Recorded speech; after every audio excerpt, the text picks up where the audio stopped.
Setiap tanggal 10 Arafah, ada perkumpulan 40 wali di atas gunung di daerah Mekah. 40 wali ini tersebar ke seluruh pelosok dunia. Dan setiap tahun mereka berkumpul di atas bukit di daerah Mekah. Yang datang ada yang terbang. Ada yang naik sajadah seperti Aladin. Ada yang muncul dari bumi, ada yang naik burung, ada yang tahu-tahu sudah di tempat. Acara tahunan ini semacam reuni. Dipimpin langsung oleh King of the King Sultanul Aulia. Rajanya para wali, yang setiap masa hanya satu orang di jagat seluruh alam semesta ini. Di atas bukit mulai terdengar dentuman-dentuman lantunan zikir, yang terpancar dari hati mereka. Di atas bukit para malaikat berwujud awan, ikut menyemarakan acara reuni tahunan ini.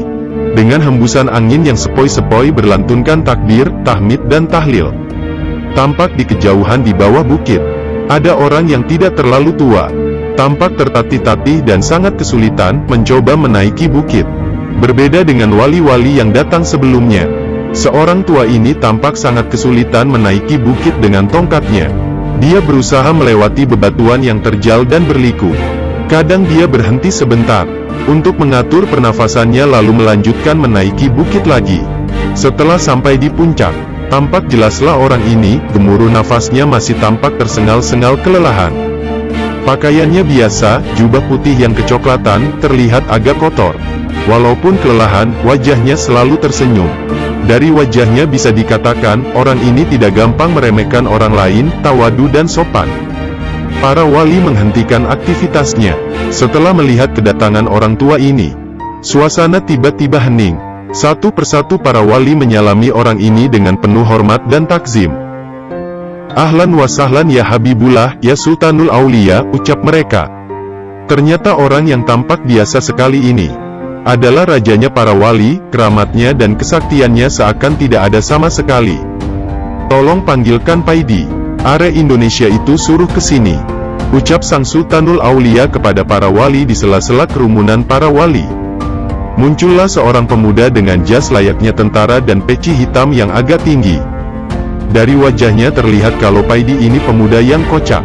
Dengan wajah cengar-cengir, pemuda ini mendekati sang Sultan Aulia dan mencium tangannya. Setelah wali Paidi ini menghadap, sang Sultan ini berkata kepadanya, "Paidi, sini, aku minta rokoknya dan tolong sekalian masak air buatkan kopi." Wali yang kemana-mana membawa rokok dan kopi, hanya wali dari Indonesia. Sehabis dari pertemuan di Mekah, wali Paidi kembali lagi ke Indonesia. Wali Paidi ingin mencoba ilmu yang baru saja didapat dari temannya, wali dari India yang bernama Nasirhan. Ilmu yang dipelajarinya yaitu ilmu melipat bumi. Teman wali Paidi ini memang terkenal sakti. Seluruh biksu di India tidak dapat menandingi kesaktiannya. Bahkan biksu dari Tibet banyak yang masuk Islam setelah kalah bertarung dengan Nasirhan ini. Ketika berangkat ke Mekah, wali Paidi nunut temannya dari India ini. Wali Paidi hanya disuruh menggandeng tangannya. Lalu tiba-tiba saja, wali Paidi dan temannya Nasirhan sudah berada di Mekah, di atas bukit tempat pertemuan. Karena kasihan, wali Nasirhan ini mengijazahkan ilmu melipat bumi kepada wali Paidi. Supaya di acara pertemuan-pertemuan yang akan datang, wali Paidi tidak repot mencari tunutan lagi. Wali Paidi memejamkan matanya, dan mulutnya mulai berkomat kamit membaca doa-doa khusus. Tiba-tiba tubuh wali Paidi terasa dingin. Bumi yang didudukinya terasa seperti es. Wali Paidi membuka matanya. Tampak di depannya bukit yang tertutup es. Dia melihat ke bawah, bumi yang didudukinya juga terbuat dari es. "Di manakah aku ini?" batin wali Paidi. Wali Paidi berdiri, melihat sekelilingnya. Semuanya tampak putih tertutup salju. Wali Paidi berjalan mengitari tempat yang belum pernah dilihat selama hidupnya. Sepi, tiada orang sama sekali. Lamat-lamat wali Paidi mendengar ada orang yang bersenandung membaca solawat. Wali Paidi dengan langkah perlahan-lahan mengikuti asal suara senandung solawat tersebut. Dan tampaklah di depannya beruang besar putih. membungkuk di tepi sungai mencari makanan ikan segar. Masya Allah, ternyata yang bersenandung itu bukan manusia, tapi beruang putih ini. Wali Paidi berhenti. Beruang putih itu menoleh kepada Wali Paidi dan berkata kepadanya, "Assalamualaikum," ucap beruang itu. "Waalaikumsalam," jawab Wali Paidi dengan perasaan kaget dan heran. "Kamu Wali Paidi ya? Aku tadi dapat kabar kalau nanti ada orang yang kesasar ke sini, namanya Wali Paidi," ucap beruang itu. Setelah memakan ikan yang baru didapatnya, beruang putih itu melanjutkan berkata lagi, "Kamu jangan khawatir, memang sudah biasa orang belajar itu tidak bisa langsung menguasai ilmu yang baru didapatnya. Cobalah sekali lagi," kata beruang tersebut lalu pergi meninggalkan Wali Paidi. Wali Paidi diam 1000 bahasa. Wali Paidi mendongak ke atas melihat posisi matahari. Ternyata dia kesasar ke kutub selatan, dan bertemu beruang putih yang bisa bicara. Setelah salat sunnah 2 rakaat, Wali Paidi mulai merapal doanya kembali. Seketika, Wali Paidi membuka matanya kembali. Dan betapa kagetnya Wali Paidi. Ketika membuka matanya tampak di sekelilingnya banyak orang berlarian. Dengan memakai baju gamis selutut memakai surban. Tampak di tangan mereka senjata AK-47, terdengar suara bising peluru berseliweran. "Aduh, kesasar lagi aku ini. Tadi kesasar ke kutub selatan. Sekarang kesasar lagi ke Afghanistan, wes kok gak kesasar ke Hollywood saja." Wali Paidi mengamati salah satu pasukan yang semuanya berjenggot panjang. Wali Paidi tersenyum sendiri melihat jenggot mereka. Memang di negara yang dikuasai Taliban ini, bukan operasi helm yang dilakukan di sana, tapi operasi jenggot. Kalau ada laki-laki yang tidak berjenggot maka kena tilang. Wali Paidi berdiri berjalan mencari ke tempat yang sepi. Wali Paidi tidak suka dengan peperangan. Wali Paidi memutuskan untuk langsung pergi saja. Setelah menemukan tempat yang sepi, Wali Paidi mulai merapal doa-doa ilmu melipat buminya lagi. Angin sepoi-sepoi menerpa wajah Wali Paidi. Wali Paidi membatin, mudah-mudahan tidak kesasar lagi. Wali Paidi membuka matanya perlahan-lahan. Tampak di depannya rumah yang terbuat dari kayu. Persis rumah para transmigrasi di luar pulau. Tidak lama kemudian, keluarlah seorang tua berpeci putih dengan baju takwa dan bersarung. Melambaikan tangannya memanggil Wali Paidi. Wali Paidi teringat dengan orang tua ini. Beliau adalah Habib Ali Al-Habsyi Pahat Malaysia yang kemarin juga ikut pertemuan di Mekah. "Masya Allah, ternyata aku masih kesasar lagi," batin Wali Paidi. Wali Paidi melangkahkan kakinya mendekati Habib Ali Al-Habsyi. Wali Paidi teringat beberapa tahun yang lalu, ketika Sayyid Maliki dari Mekah mau berkunjung ke dalamnya Habib Ali ini. Di dalam perjalanan, Sayyid Maliki ini tiba-tiba merasakan rindu yang amat sangat terhadap datunya baginda Nabi Muhammad. Setelah sampai di depan Habib Ali hanya menyuruh masuk Sayyid Maliki, sedang rombongan yang lain disuruh menunggu di luar. Beberapa menit kemudian, Sayyid Maliki keluar dengan beruraikan air mata. Sayyid Maliki menangis terseduh-seduh. "Sudah terobati kangenku," ucap Sayyid Maliki dengan masih menangis. Ternyata, ketika Sayyid Maliki masuk ke Habib Ali, Sayyid Maliki dipertemukan oleh Habib Ali dengan baginda Nabi Muhammad. "Subhanallah, mari masuk nak, jangan melamun saja," ucap Habib Ali. "Inggih mbah," jawab Wali Paidi. Lalu melangkah mendekati Habib Ali. Setelah mencium tangan beliau, Wali Paidi masuk ke dalam. "Kamu memang gak bakat dengan ilmu melipat bumi itu nak Paidi. Jadi nanti gak usah dicoba lagi, kamu naik pesawat saja dari sini ke Indonesia," kata Habib Ali. "Inggih mbah," jawab Wali Paidi. "Siapa tahu nanti ketika kamu naik pesawat, kamu bertemu dengan Mulan Jamila yang kamu gandrungi itu," goda Habib Ali. Wali Paidi hanya bisa tertawa mendengar godaan Habib Ali ini.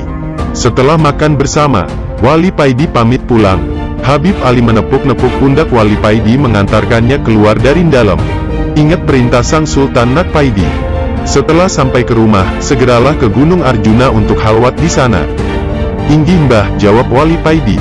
Setelah mencium tangan Habib Ali, Wali Paidi beranjak pergi ke bandara, naik pesawat pulang ke Indonesia. Setelah beberapa hari di Indonesia, Wali Paidi ini berencana melakukan suluk nyepi ke gua di Gunung Arjuna. Sesuai perintah Sang Sultanul Aulia, Wali Paidi mulai berkemas untuk berangkat ke Gunung Arjuna.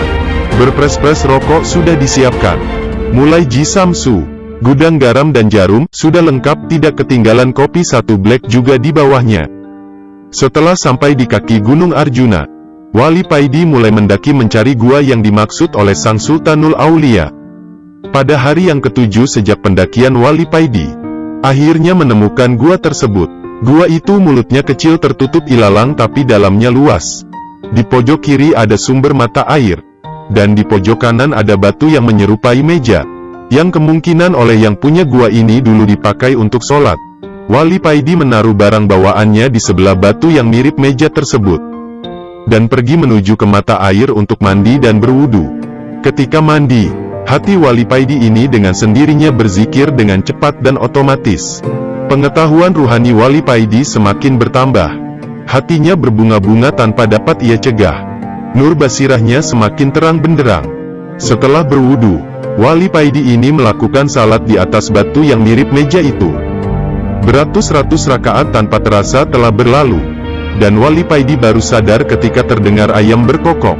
Wali Paidi turun dari batu menuju tempat perbekalannya untuk membuat kopi, dan duduk santai sambil merokok. Panci sudah dikeluarkan dan rokok Ji Samsu refill sudah disiapkan.